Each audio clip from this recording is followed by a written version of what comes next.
Reading from the Gospel according to Matthew, chapter 26. And it came to pass, when Jesus had finished all these sayings, he said unto his disciples, Ye know that after 2 days is the feast of the Passover, and the Son of Man is betrayed to be crucified.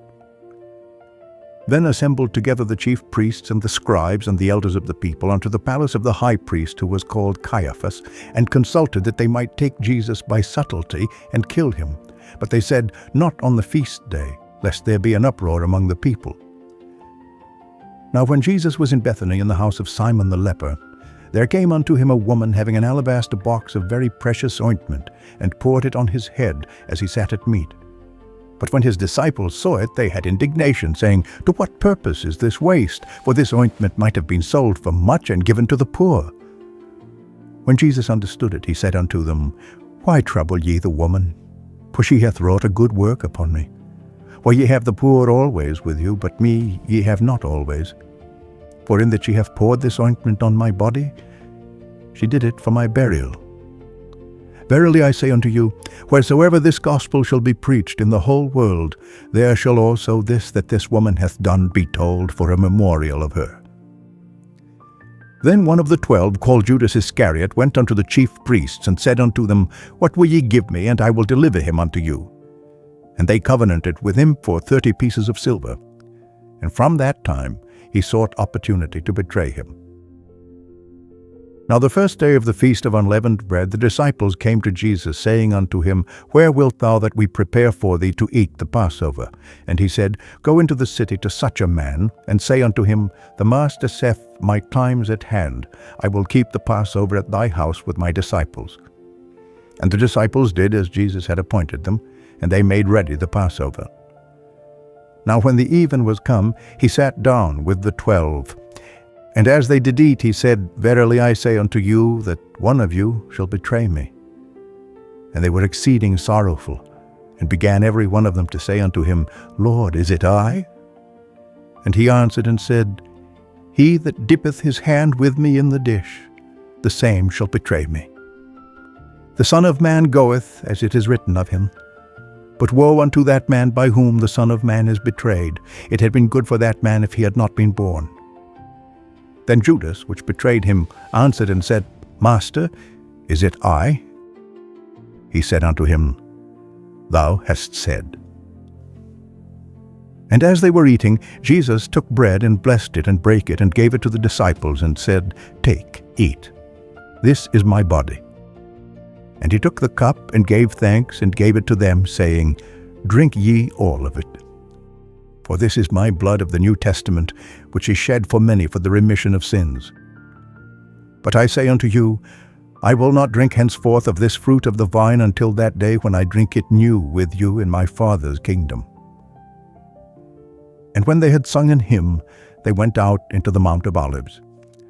Then saith Jesus unto them, All ye shall be offended because of me this night.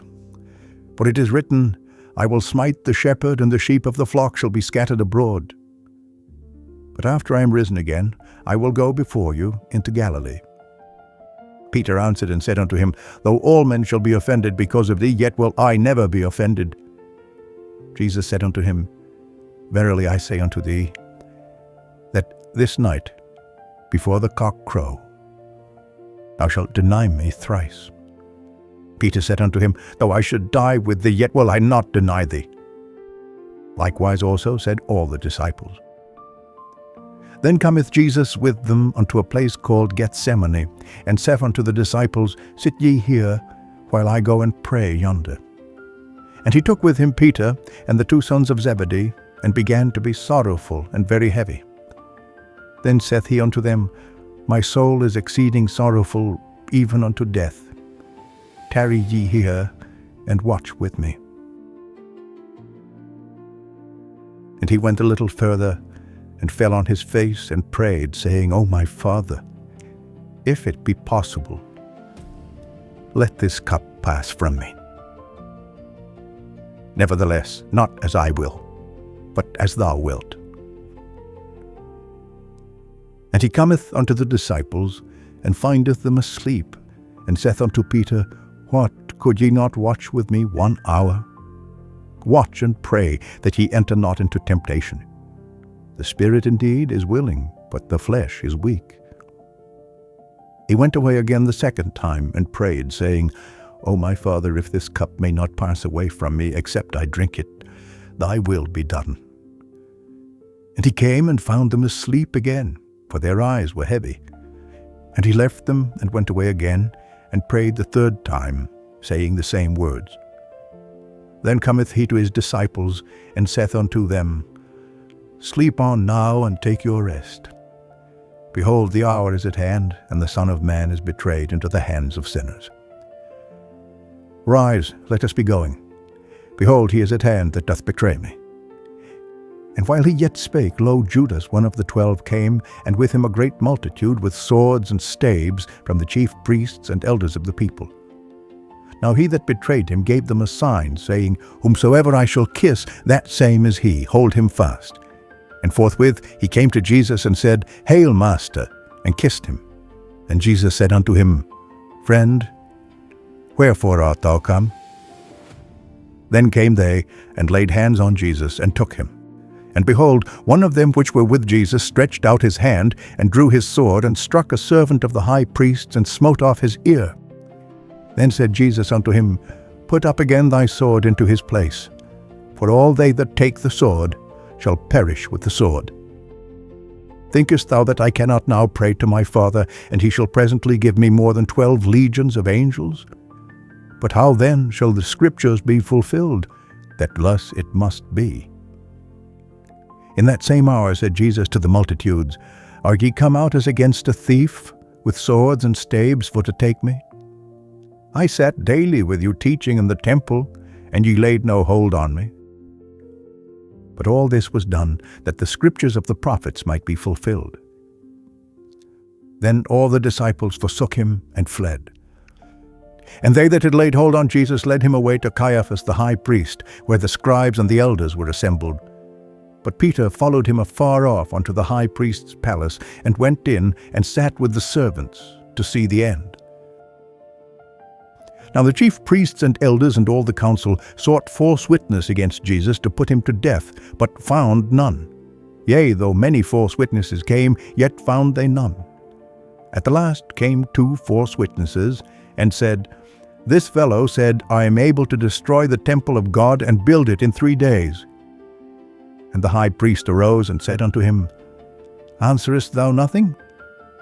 What is it which these witness against thee?" But Jesus held his peace. And the high priest answered and said unto him, "I adjure thee by the living God that thou tell us whether thou be the Christ, the Son of God." Jesus saith unto him, "Thou hast said. Nevertheless, I say unto you, hereafter shall ye see the Son of Man sitting on the right hand of power, and coming in the clouds of heaven." And the high priest rent his clothes, saying, "He hath spoken blasphemy. What further need have we of witnesses? Behold, now ye have heard his blasphemy. What think ye?" They answered and said, "He is guilty of death." Then did they spit in his face, and buffeted him. And others smote him with the palms of their hands, saying, "Prophesy unto us, thou Christ, who is he that smote thee?" Now Peter sat without in the palace, and a damsel came unto him, saying, "Thou also wast with Jesus of Galilee." But he denied before them all, saying, "I know not what thou sayest." And when he was gone out into the porch, another maid saw him, and said unto them that were there, "This fellow was also with Jesus of Nazareth." And again he denied with an oath, "I do not know the man." And after a while came unto him they that stood by, and said to Peter, "Surely thou also art one of them, for thy speech bewrayeth thee." Then began he to curse and to swear, saying, "I know not the man." And immediately the cock crew. And Peter remembered the word of Jesus, which said unto him, "Before the cock crow, thou shalt deny me thrice." And he went out and wept bitterly. On the night Jesus was betrayed, everything began to crumble. Friends sleep. One disciple betrays, another denies, and the crowd chooses silence. And yet Jesus remains. He knows what is to come. He knows pain. He knows the cross. And yet, he says, "Yet not my will, but yours be done." Matthew 26 is not just a chapter about betrayal. It's a chapter about what pressure reveals. Because before the public cross, there was a private battle in the garden, and that's where most people lose the fight. Not under the spotlight, but in silence. We all have a Gethsemane moment, a moment when obedience seems burdensome and escape seems easier. So here is the question this chapter puts in your hands. When the pressure comes, who will you become? Will you stay awake or fall asleep? Will you stand firm or run away? Will you follow or deny? Peter wept. Judas broke. Jesus stood firm, and that difference changes everything. If this reading touched you, don't let it pass by as background noise. Stay with it. Take this reflection into your day. And if you want more readings of Scripture with reverence and clarity, join us. Because the next chapter addresses something most people prefer to avoid. May the Lord bless you, strengthen you, and fill you with peace. See you in the next reading.